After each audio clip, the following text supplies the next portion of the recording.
Is Daily Blast Live. We're talking about what you're talking about. Real, honest, entertaining, live. DBL starts right now. 3, 2. Welcome to DBL. It's Wednesday, April 14th. I'm Jeff here with my friends Stephanie and Erica. Let's get right to it, guys, today, huh? We're going to start with a story that's rocking Bachelor Nation. Former Bachelor and NFL player Colton Underwood made a big announcement on GMA this morning. Have a look. I've ran from myself for a long time. I've hated myself for a long time, and I'm gay, and I came to terms with that earlier this year and have been processing it. And I'm emotional, but I'm emotional in like such a good, happy, positive way. I'm like the happiest and healthiest I've ever been in my life. Underwood, who's 29 years old, also apologized to the women on the show, saying he wished he hadn't dragged all those people into the mess of figuring out who he was. He looked visibly like kind of shaken, right, when he was doing that, but at the same point, almost relieved, like he was actually getting something off of his back or chest.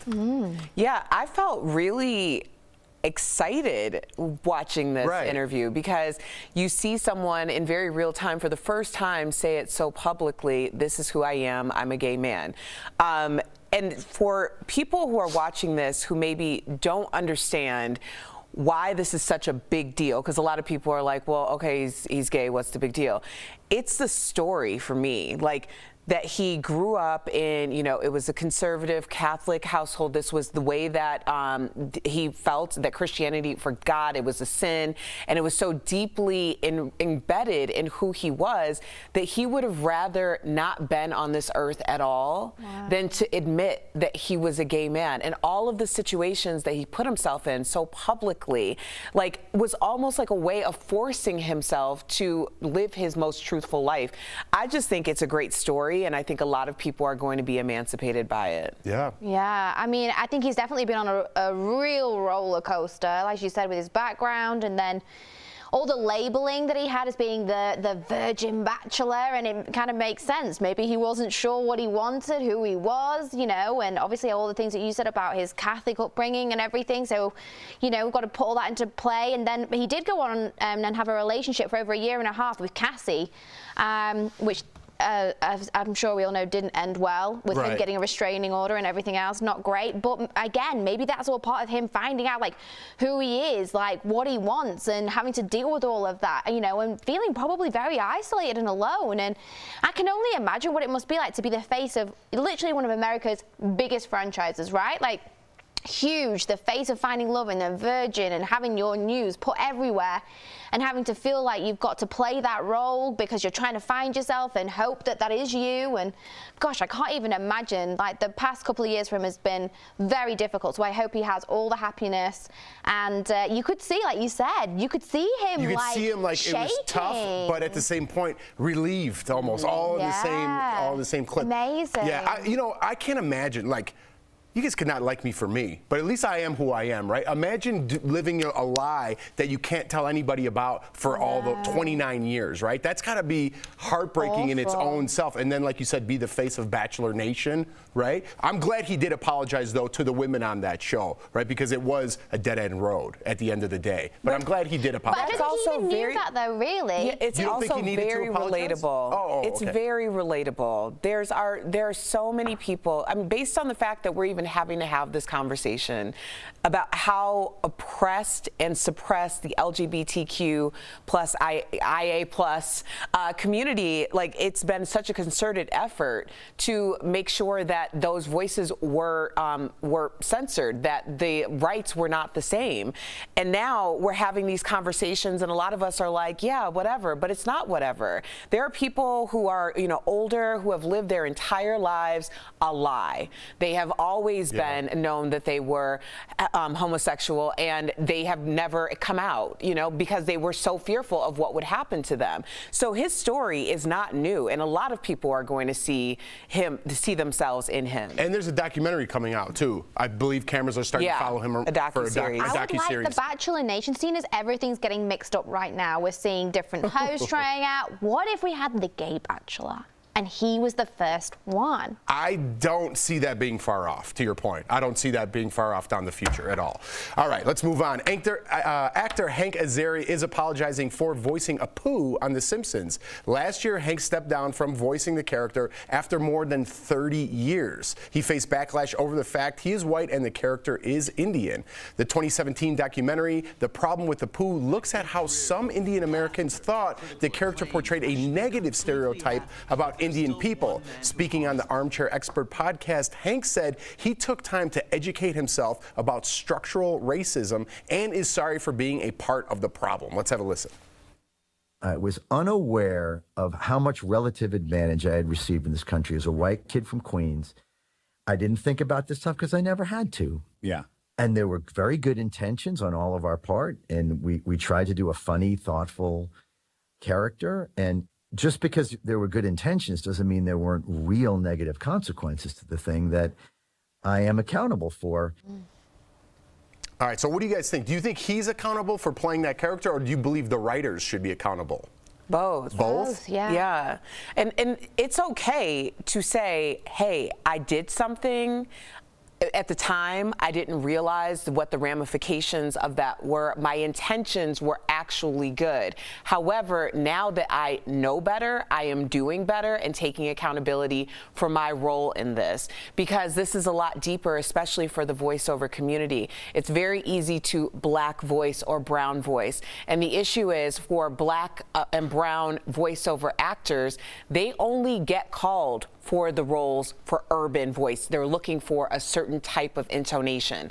So if they only get called for those roles and you have a white actor who can just black or brown voice it, so they're dipping to a very shallow pool, and also with a negative connotation and a stereotype. So I think that this is a story, and it's definitely, I mean, you go on Clubhouse now, you're hearing these conversations every day in real time, because it was a problem. But him coming out and taking accountability for it and talking about what the problem was is absolutely the right thing to do. What if an Indian played Apu? It was an Indian person voicing it. Would it make a difference? Is the character fine then, or is it still not okay to have that character at all? I think that's up to the community. I'm not going to speak for the Indian community, but I do think that's a community judgment. The issue came more to light because of this very black and brown voice conversation that a lot of people don't know about, because let's face it, most people don't know a voiceover actor. Yeah, he plays 15 different characters on The Simpsons. He voices over 15 characters on there, just for a little reference there. No, I think, like Erica said, we can't speak on a community that none of us are a part of. But if people have come out openly, they've said in the 2017 documentary, we're not happy and we don't like this and we wish for it to change, and now he stepped down, that shows obviously there is a problem. People don't like it. We need to respect it. And good, like Erica said, good for him for saying, you know what, I am part of the problem and I'm going to raise my hands and be like, hey, I'm going to step back and not do that. And like also, like you said, he's got lots of other characters he can play, so I think he's going to be fine. Hank will be all right. He's all right. He's a very talented guy. He'll be fine. All right, Bethenny Frankel is opening up about why she left The Real Housewives of New York City at the peak of its success. Bethenny was one of the original housewives back in 2008. She told Paris Hilton on This Is Paris podcast that she stayed on the show primarily for the paycheck, but left in 2019 because she was bored with the format. Have a listen. It became not who I really was anymore. You can't do something out of fear, like just because it was a really good paycheck. It's just not what I wanted to be doing anymore. I didn't want to be having those conversations. I didn't want to be arguing about things that really don't matter to me. And I think it's changed.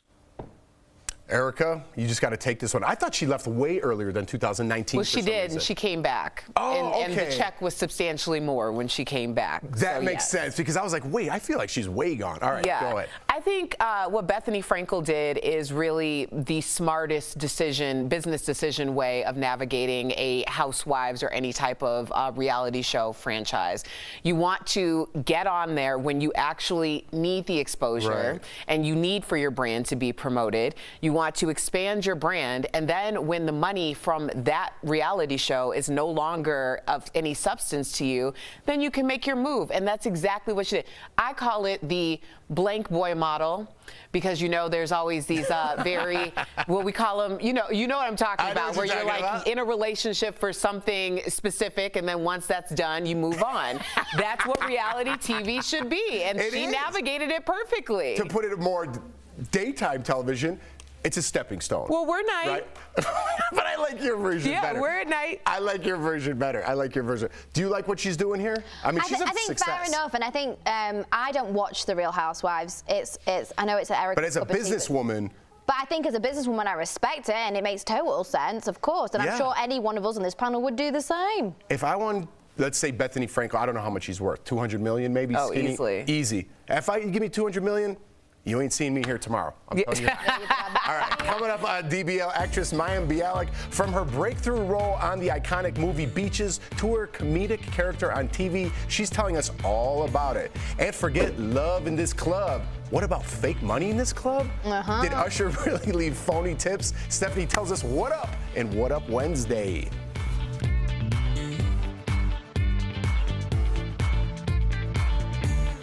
Closed captioning provided by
Welcome back to DBL. I'm Stephanie Jones here with your fix of celeb gossip, like why Christina Aguilera does not like looking at pictures of herself from the 90s, and there's no love in this club, the weird rumour spreading about Usher's tipping habits. It's time for What Up Wednesday.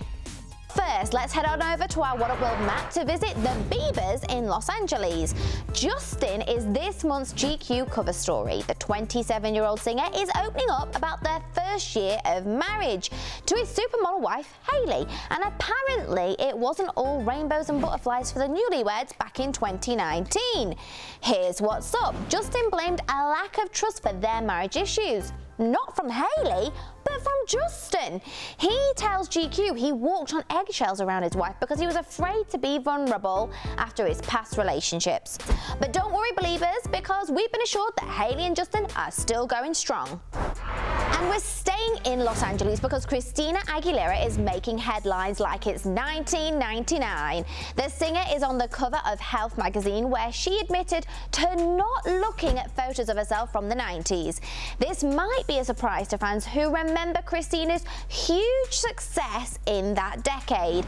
I mean, hello, remember Genie in a Bottle or What a Girl Wants? Such good songs. But here's what's up. Christina claims she hated her then skinny frame and says it was a source of insecurity. Now, the 40-year-old embraces her changing body shape and says she's never looking back. Words can't bring her down. Didn't sing that very well, Soz. And finally, we're heading to Las Vegas. That's where Usher found himself in a bit of hot water this weekend. The R&B singer is settling into his new home before his residency starts this summer. But a recent trip to a strip club left fans saying, Usher, you got it bad. You might have seen it trending on Twitter, Ushbucks. So those are fake dollar bills with Usher's face on them. Employees at the club claimed they were left Ushbucks as a tip for a night's work. But here's what's up. It was a big Ush steak. The club owner says that Usher's team left them a very generous tip, and those fake books were left behind for a promo. Tell me, what do you guys think about Steph books? I think I'm onto something here. That's it for this week's What Up Wednesday. We'll be right back. We all know that movement is like medicine. While health officials have now recommended pausing the use of the Johnson & Johnson COVID-19 vaccine, the Pfizer and Moderna vaccines are still being distributed. So how are they different? Let's connect the dots. Pfizer and Moderna's COVID-19 vaccines are new technology called mRNA to protect patients from coronavirus. But the J&J shot uses DNA instead. Researchers took DNA from the coronavirus and put it in something called an adenovirus. That is a common group of viruses that usually cause cold or flu-like symptoms. This one has been modified so it can't replicate in your body, making you sick. It acts as a Trojan horse to prompt your body to create antibodies against coronavirus. There are some advantages to using DNA instead of mRNA. It is more rugged, and that adenovirus helps protect the genetic material inside, which means the Johnson & Johnson vaccine is more durable. It can be kept at normal fridge temperatures for 3 months instead of the extreme cold needed for Moderna and Pfizer's. J&J's vaccine works in similar ways as the AstraZeneca vaccine, which has not yet been approved in the U.S. While it has been approved for use in Britain and Europe, AstraZeneca's vaccine has run into issues. Several countries briefly paused using it after rare blood clots were reported, though European officials estimate that risk is 1 in a million.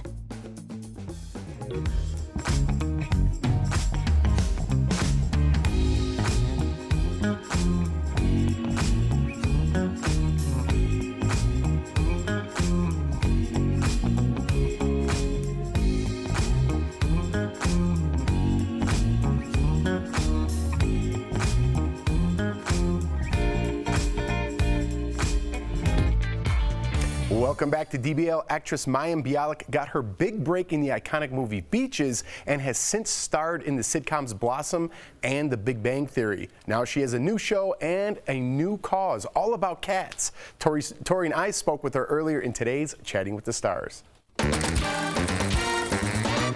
Mayim, welcome to DBL. Your character Blossom was such a great role model for young girls like myself, kind of a super fan, keeping it cool.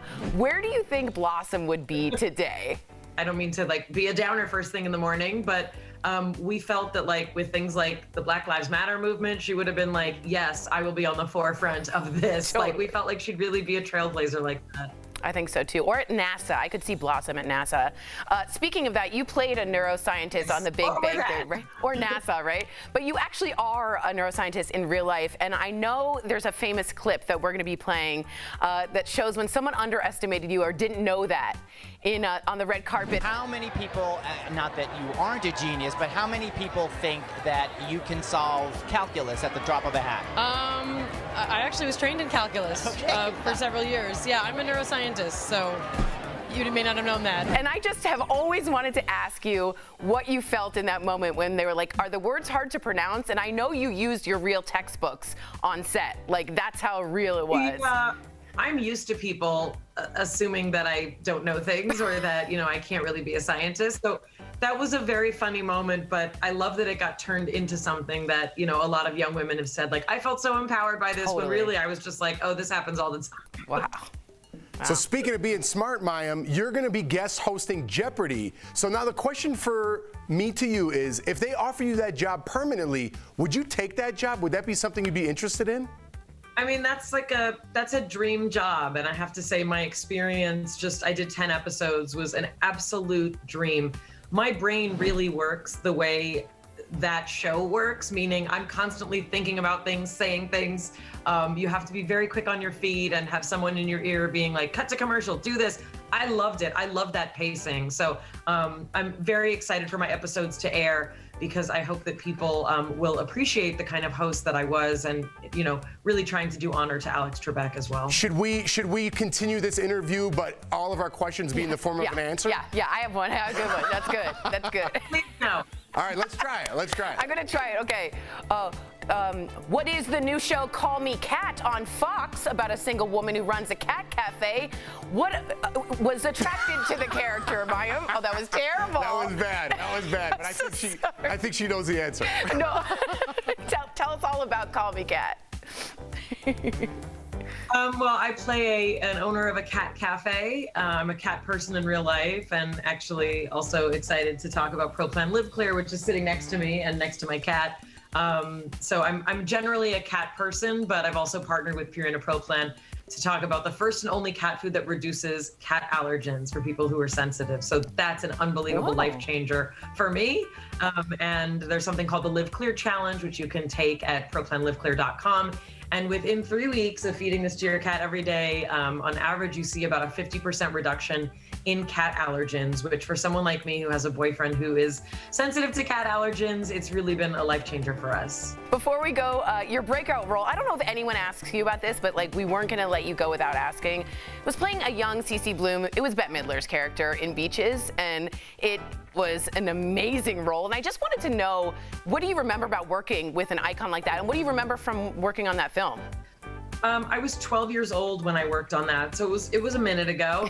But I remember being really impressed at how quiet Bette Midler was, and how lovely and gracious, and that was a really important thing. Especially, I was very new in the industry. To meet someone who was that famous, who was still really humble and nice, was a really special part of that experience. You can watch Mayim Bialik in Call Me Cat on Fox, My Family Will Be. And to learn more about the Purina ProPlan Live Clear Challenge, visit proplanliveclear.com. Honestly, sorry to nerd out, but it was such a pleasure.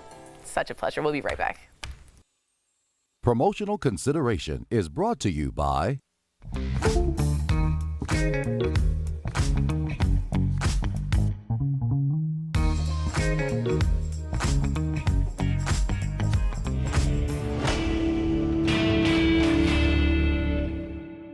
Soon after the CDC and FDA recommend that providers pause the Johnson & Johnson vaccine, word started to spread on social media that the vaccine had been recalled. We want to verify, did the FDA recall Johnson & Johnson's COVID-19 vaccine? With Verify, we like to show you our sources up front. We consulted the Centers for Disease Control, Food and Drug Administration, and Dr. Amish Adalja. He's a senior scholar in infectious disease critical care and emergency medicine physician at Johns Hopkins University in Baltimore. Let's first look at the joint statement from the CDC and FDA. It says they are recommending a pause while they look into 6 cases of blood clots out of the nearly 7 million doses already given. This is an important distinction, according to Dr. Adalja. Think about your DVD remote. When you hit pause, that means you're going to come back and hit the unpause button. So this usually is a temporary stoppage in order to kind of take a look at the data, take a look at the lay of the land, think about the risk communication messaging, and then move forward. According to the FDA's website, a recall is a voluntary action taken by a company to remove a defective drug product from the market. Johnson & Johnson has not removed the vaccine from the market, and there is no medical proof that it is defective. The CDC also says vaccine recalls are almost always initiated by the manufacturer, not a government entity. The FDA approved this vaccine through an emergency use authorization, meaning it doesn't yet have the FDA's full approval. According to the FDA, Johnson & Johnson must continually review medical data related to its vaccine in order to maintain its emergency use authorization.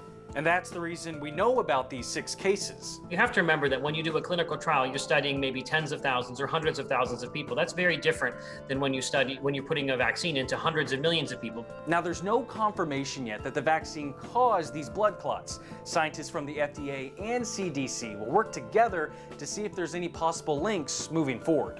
The intention is that this will resume, and I do suspect the Johnson & Johnson vaccine will resume. So we can verify the Johnson & Johnson vaccine has not been recalled. This is only a recommendation to pause giving out doses while it undergoes a review.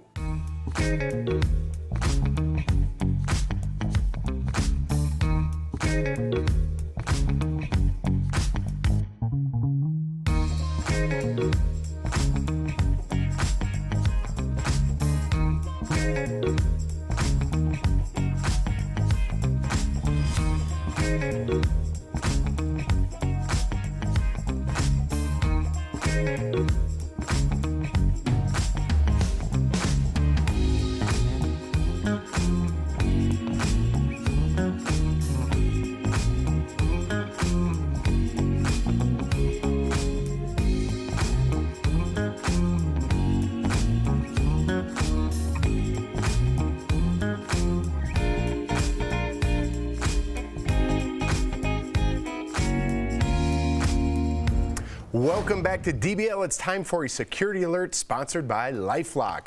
Scammers are targeting older adults with these 3 top scams. So first, Medicare. Con hunters are calling people, telling them to get a new Medicare chip card, then asking for an ID number. It's all fake. Don't do it. Second, COVID vaccines. If someone asks you to pay for it, don't. They're always free. And third, Zoom phishing emails. These ones even get me. By clicking fake Zoom links in an email, you can unknowingly download malicious software on your computer and open yourself up to identity theft. When it comes to your financial assets, LifeLock is here to help. LifeLock keeps you and your digital identity secure from cyber criminals. Call 1-800-439-9017 or visit lifelock.com to learn more.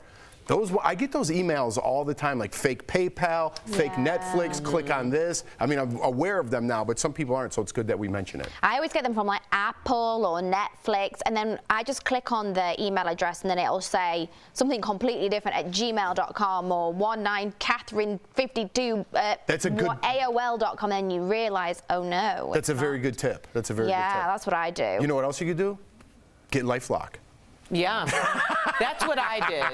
That's what I did. Erica's always one step above us. One step above. All right, guys, DBL's new every day. Happy Wednesday. We'll see you guys same time, same place tomorrow.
Thank you.